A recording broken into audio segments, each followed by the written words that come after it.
마태복음 14장에 기록된 이 말씀을 통해서 하나님께서 주시는 은혜를 우리가 함께 나누기를 원합니다. 여러분, 어제 마태복음 13장 말씀에서는 이 천국, 이 하나님의 나라는 어떤 것인가, 이 하나님 나라에 대한 비유의 말씀을 마태가 기록을 하게 됩니다. 마음밭의 비유, 가라지 비유, 겨자씨 비유, 누룩 비유, 감추인 보화 비유, 좋은 진주를 찾는 장사꾼 비유, 거물에 걸린 고기 비유, 이런 비유를 통해서 이 하나님의 나라, 이 천국에 대한 것을 설명을 했다면, 오늘 마태복음 14장 말씀에는 이 마태가 세 가지 사건을 나열하면서 이 사건들을 통해 누가 진짜 하나님 나라의 백성으로 이 하나님 나라의 복을 누릴 수 있는가 하는 것을 설명을 하고 있습니다. 이 하나님 나라 백성에 대해서 말씀을 하는 것입니다. 첫 번째로 이 마태는 두려움에 갇혀 있는 헤롯 왕을 소개를 합니다. 여러분, 마태복음 14장 1절 말씀에 보시면 이 마태는 당시 그 땅을 다스리고 있던 분봉왕 헤롯의 두려움에 대해서 말씀을 하고 있습니다. 이 당시에 로마가 그 땅을 지배를 했지만 이 헤롯 대왕이 죽은 후에 그의 아들 3명이 이 땅을 나누어서 통치를 했기 때문에 이것을 분봉왕이란 말을 쓰게 됩니다. 헤롯 아켈라오가 유대와 사마리아 지역, 또 헤롯 안디바가 갈릴리와 베레아, 헤롯 빌립이 드라고니 지역을 다스리고 있었습니다. 오늘 1절 말씀에 나오는 이 분봉왕 헤롯은 헤롯 안디바라고 하는 분봉왕입니다. 당시 1세기 시대에 그 땅에서 최고의 권력을 가진 왕이라면 이 모든 것을 가진 자이고 원하는 것을 다 할 수 있는 그런 사람이었습니다. 그런데 오늘 마태는요, 사람이 세운 이 왕도 진정한 왕이 아니었다는 것을 말씀을 하고 있습니다. 왜냐하면 아무리 왕이라 할지라도 자기가 저지른 죄 때문에 두려움에 갇혀 살아가는 연약한 존재라는 것을 드러내고 있기 때문입니다. 이 당시에 예수님께서 이 갈릴리 지역을 다니시면서 하나님 나라가 임했다고 선포하시면서 하나님의 법, 이 말씀을 가르치고 또 그 하나님 나라의 증거로 많은 기적을 행하게 될 때 많은 사람들이요 예수님을 따라다녔습니다. 로마가 해결해 주지 못하고 헤롯 왕도 해결해 주지 못하는 이런 질병의 문제와 가난의 문제와 귀신의 문제를 해결해 주는 것을 볼 때 이 많은 사람들이 이 하나님 나라의 백성이 되겠다고 예수님을 따라다닌 것입니다. 그런데 이런 예수님의 모습을 보면서 이 헤롯 왕은 자기가 죽인 세례 요한이 생각이 나는 것입니다. 그래서 2절 말씀에 보시면 그 신하들에게 이르되 이는 요한이라 그가 죽은 자 가운데서 살아났으니 그러므로 이런 능력이 그 속에서 역사하는도다 하더라라고 말씀을 하고 있습니다.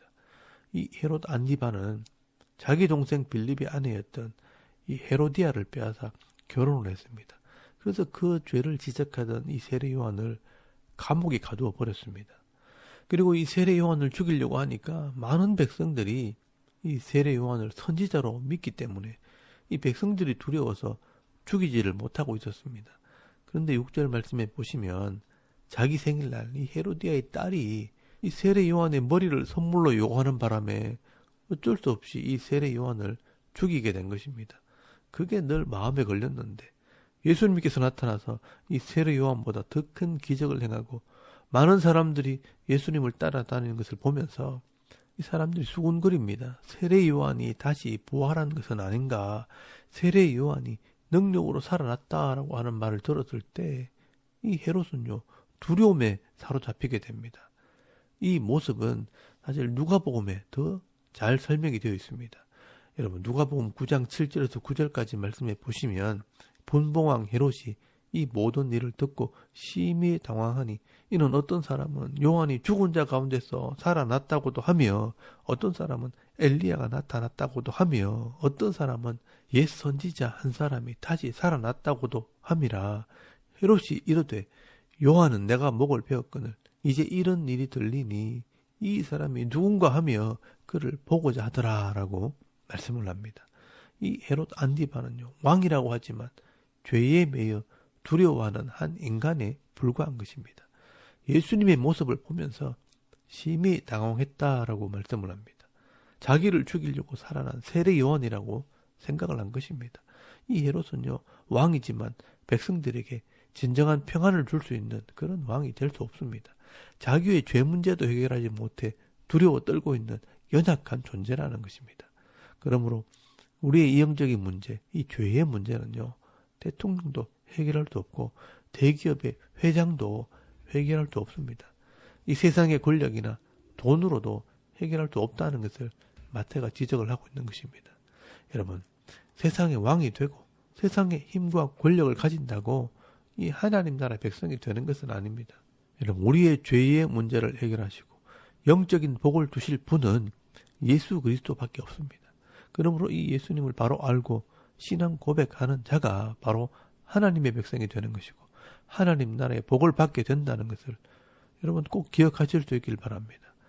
그리고 이 두 번째로 마태는요, 백성들을 통해 말씀을 합니다. 여러분 13절 말씀에 보시면 예수님을 따라다니는 큰 무리들에 대해서 말씀을 합니다. 예수님께서 하나님 나라를 가르치고 이 병자들을 고쳐줌으로 이 인생의 문제를 해결하는 것을 보고 많은 사람들이 예수님을 따라다니게 됩니다. 여러분 14절 말씀에 보시면 예수께서 나오사 큰 무리를 보시고 불쌍히 여기사 그 중에 있는 병자를 고쳐주시니라 라고 말씀을 합니다. 여러분 마가복음 6장 34절 말씀에는요, 이때 예수님께서 큰 무리를 보시고 그 목자 없는 양 같음으로 인하여 불쌍히 여기사 이에 여러 가지로 가르치시더라 라고 말씀을 합니다. 예수님께서는 목자 없는 양과 같은 이 백성들에게 하나님의 말씀을 가르치고 하나님 나라 백성이 되면 이 인생의 문제가 해결된다는 것을 보여주셨습니다. 그래서 오늘 본문 14절 말씀에는요, 병자들을 고치셨다라고 말씀을 합니다. 이때 이 많은 사람들이요, 자신의 인생의 문제를 가지고 예수님을 찾아온 것입니다. 질병의 문제, 가난의 문제, 영적인 이 귀신의 문제, 죄로 말미암아 찾아온 이 모든 고통의 문제를 가지고 찾아온 것입니다. 그리고 저녁 때가 되었을 때 제자들이요, 백성들이 시장하기 때문에 먹을 것을 좀 사먹게 하자고 제안을 합니다. 이때 예수님께서요, 너희들이 먹을 것을 주라고 말씀합니다. 그런데 이 제자들에게는요, 그런 능력이 없습니다. 단지 어린아이 하나가 가지고 온 작은 음식밖에 없었습니다. 그때 예수님께서 그 어린아이가 가지고 온 떡 5개와 물고기 2마리를 가지고 많은 사람들이 먹을 수 있는 양식이 되게 하셨습니다. 여러분, 이것을 우리는 오병이어의 기적이라고 말하는 것입니다. 세포가 분열하듯이 이 음식들이 불어나서 많은 사람들을 먹게 하는 기적을 행하셨습니다. 여러분, 이것은 하나님의 능력입니다. 자연을 다스리시는 이 창조주의 능력이라고 할 수 있는 것입니다. 이때 이 남자의 숫자만 5,000명이나 되는 많은 사람들이 음식을 먹고 12바구니나 남았다라고 말씀을 합니다. 여러분, 남자만 5,000명이면요, 여자와 아이들을 합치면 10,000명이 훨씬 넘는 숫자였을 것입니다. 이 갈릴리 지역에서 이 10,000명이 넘는 사람들이 모였다면 이 엄청난 사람들이요, 이 예수님이 행하시는 기적을 통해 인생의 문제가 해결되어지는 것을 경험하게 된 것입니다. 그런데 문제는요, 이 많은 사람들이 예수님께서 행하시는 이런 기적을 경험하고 난 뒤에 예수님께서 가르쳐 주시는 이 하나님 나라에는 관심이 없고요, 이 눈에 보이는 이 먹는 문제가 해결되고 가난과 질병의 문제가 해결되는 것만 보고 있는 것입니다. 그래서 당시에 많은 사람들이요, 예수님이 이스라엘이 왕이 되면 좋겠다, 저 악한 헤롯을 몰아내고 이 로마와 싸워 이기면 우리가 이 가난을 면할 수 있지 않겠는가 하면서 이 예수님을 정치적인 왕으로 세우려고 했습니다. 그래서 여러분 요한복음 6장 14절부터 15절까지 말씀해 보시면 이것을 잘 설명을 하고 있습니다. 요한복음 6장 14절에서 15절까지 말씀해 보시면 그 사람들이 예수께서 행하신 이 표적을 보고 말하되 이는 참으로 세상에 오실 그 선지자라 하더라. 그러므로 예수께서 그들이 와서 자기를 억지로 붙들어 임금으로 삼으려는 줄을 아시고 다시 혼자 산으로 떠나가시니라 라고 말씀을 합니다. 여러분, 예수님께서는요, 그 많은 사람들에게 하나님의 말씀을 가르치고 하나님 나라의 표적을 보여주어도 이 예수님을 우리의 구원자로 하나님의 아들로 믿는 것이 아니라 헤롯과 같은 정치적인 왕으로 생각을 하고 있다는 것입니다. 예수님이 우리의 임금이 되면 저 헤롯을 치고 로마를 이기고 이 나라가 잘 사는 나라가 될 것이라고 생각을 하는 것입니다. 그러므로 이 당시에 예수님을 따라다녔던 많은 무리, 이 많은 사람들도 진정으로 예수님이 누군지를 알지 못했습니다. 그래서 단지 내 인생의 문제나 가난의 문제를 해결해주는 왕으로만 생각을 했다는 것입니다. 큰 무리가 모인다고 하나님 나라 백성이 되는 것은 아닙니다. 그래서 여러분 22절 말씀에 보시면 예수께서 즉시 무리를 다 흩으시고 집으로 돌려보내시고 또한 제자들도 배를 태워 갈릴리 바다로 보내셨다라고 말씀을 합니다. 여러분 22절 말씀에 보시면 예수께서 즉시 이 제자들을 재촉하사 자기가 무리를 보내는 동안에 배를 타고 앞서 건너편으로 가게 하시고라고 말씀을 합니다. 그리고 23절 말씀에 예수님께서는 홀로 산으로 가서 기도하셨다라고 말씀을 합니다. 왜 예수님은 혼자 산으로 가서 기도하셨을까요? 이 제자들을 위해 뭔가 준비하러 가신 것입니다. 그래서 세 번째로 이 마태는 또 이 제자들의 모습을 통해 설명을 합니다. 여러분, 만약에 10,000명이나 되는 사람들이 예수님을 따르고 왕으로 섬긴다고 할 때 예수님 가까이에서 예수님을 섬겼던 이 제자들은 어떤 생각을 하겠습니까? 아, 예수님이 만약에 왕이 되신다면 우리는 어떻게 될까? 이런 생각을 하지 않겠습니까? 실제로 나중에 예수님의 제자 중에요. 2사람이 찾아와서 예수님이 왕이 되시면 하나는 오른쪽에 하나는 왼쪽에 앉게 해달라고 청탁을 하러 온 제자가 있었습니다. 바로 야고보와 요한입니다. 그리고 이 사실을 다른 제자들이 알고요. 서로 다투었다고 성경은 기록을 하고 있습니다. 여러분, 이 예수님의 제자들도 다른 백성들과 마찬가지로 예수님께서 말씀하시는 그 하나님의 나라에는 관심이 없고요. 인간적인 생각, 욕심을 가지고 있었다는 것입니다. 그래서 예수님께서 사람들이 자신을 왕으로 삼고자 소요를 일으킬 때 급히 제자들을 배를 태워서 바다로 그냥 보내신 것입니다. 그리고 예수님께서는요, 산으로 가셔서 이 제자들을 위해 기도하시면서 예수님께서 어떤 분이신가 보여주기를 위해 준비하신 것입니다. 그게 뭐냐? 바로 물 위를 걸으시면서 세상 위에서 세상을 다스리시는 이 하나님의 아들의 모습을 보여주신 것입니다. 24절 말씀에 보시면 이 제자들이 급히 배를 타고 갈릴리 호수로 들어갔을 때 이 바람이 불고 풍랑이 일어 고난을 겪게 됩니다. 여러분 24절 말씀에 보시면요. 배가 이미 육지에서 수울이나 떠나서 바람이 그스름으로 물결로 말미암아 고난을 당하더라라고 말씀을 합니다.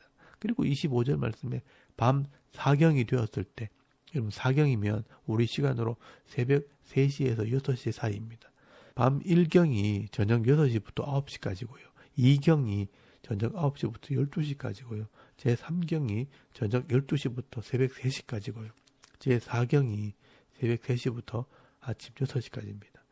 새벽 3시에서 6시 사이에 한밤중에 예수님께서 제자들에게 특별한 모습을 보여주십니다. 밤에 바다 위를 걸어서 제자들이 있는 배로 오신 것입니다.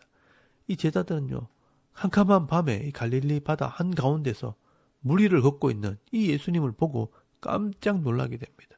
그래서 여러분 오늘 26절 말씀에 보시면 놀라서 유령이라 무서워서 소리를 질렀다라고 말씀을 합니다.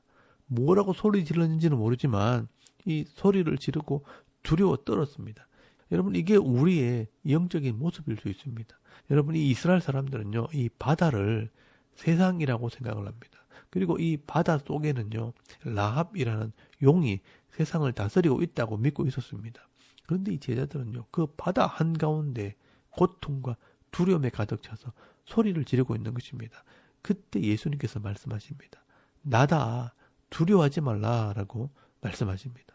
이렇게 예수님이 이 바다 위를 걸으시는 것을 보여주시는 것은 예수님께서 이 세상을 다스리고 있다는 것을 알고 믿게 되면 두려워할 필요가 없다는 것입니다.